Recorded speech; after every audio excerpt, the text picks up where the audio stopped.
kembali dalam acara TFC. Di bulan yang baru ini, bulan Mei, kita akan sama-sama menyimak tulisan dari Pendeta Agus Gunawan dalam buku renungan Teens for Christ. Dan khususnya hari ini kita sama-sama akan merenungkan sebuah tema, yaitu kecerdasan majemuk berdasarkan Roma 12 ayat 1-8 bersama dengan saya, Phoebe Bernadette. Mari sebelumnya kita sama-sama berdoa. Bapa kami yang ada di surga, terima kasih Tuhan untuk kesehatan, untuk kekuatan, untuk hari yang baru yang Tuhan anugerahkan bagi kami. Kami saat ini merendahkan hati kami, menyiapkan hati dan pikiran kami untuk boleh mendengar apa yang menjadi kehendak-Mu dalam kehidupan kami. Tuhan, sentuhlah setiap hati kami yang mendengar renungan ini, supaya kami semua boleh semakin mengenal Engkau dan semakin serupa dengan Engkau. Terima kasih Tuhan, di dalam nama Yesus Kristus kami berdoa. Amin. Pusat perenungan kita diambil dari Roma 12 ayatnya yang ke-6. Saya akan bacakan bagi kita semua. Demikianlah kita mempunyai karunia yang berbeda-beda menurut anugerah yang diberikan kepada kita. Pernahkah kalian mendengar istilah kecerdasan majemuk atau dalam bahasa Inggrisnya multiple intelligence? Istilah ini adalah salah satu teori pembelajaran yang dikemukakan oleh Howard Gardner, yaitu pakar pendidikan dan psikologi tahun 1983. Dalam teorinya, ia mengatakan bahwa setiap anak memiliki kecerdasan, dan kecerdasan tersebut tidak dapat dilihat hanya dari IQ, faktor IQ atau intelligence quotient. Justru Gardner melihat bahwa kecerdasan itu bisa datang dari berbagai dimensi. Dan kecerdasan yang dimiliki setiap anak dapat menghantar mereka mencapai kesuksesan. Kecerdasan tersebut terdiri atas kecerdasan linguistik, logis matematis, visual spasial, musikal, kinestetik, interpersonal, dan intrapersonal. Kecerdasan majemuk ini juga sejalan dengan apa yang dikatakan oleh Paulus kepada jemaat di Roma, khususnya di ayat ke-6, bahwa setiap orang memiliki karunia yang berbeda-beda.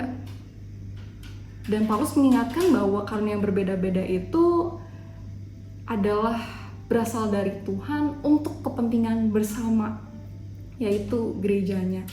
Tuhan memberikan karunia yang beragam dengan maksud tertentu.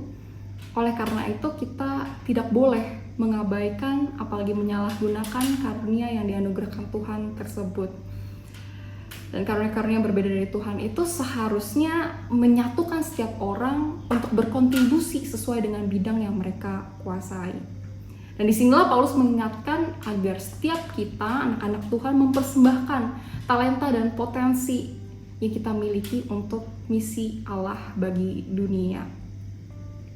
Pertanyaannya bagi kita saat ini adalah, sudahkah kita mengenal atau sudahkah kita berupaya menggali potensi, karunia, kecerdasan yang kita miliki?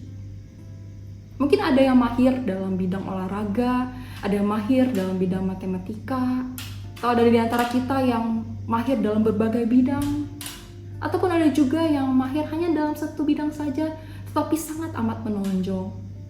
Itulah karunia berbeda-beda yang berasal dari Tuhan. Dan kita tidak perlu iri terhadap potensi teman-teman yang lain. Tapi justru firman Tuhan mengajak kita untuk fokus kepada talenta, kepada bakat, kepada karunia yang Tuhan sudah berikan kepada kita, supaya kita kembangkan itu menjadi sebuah alat untuk memuliakan Tuhan. Dan dengan mengembangkan talenta yang Tuhan berikan juga, itu adalah pertanggungjawaban kita yang kita berikan kepada Tuhan. Kiranya firman Tuhan hari ini bisa menguatkan kita bersama, dan marilah kita sekali lagi tundukkan kepala kita berdoa.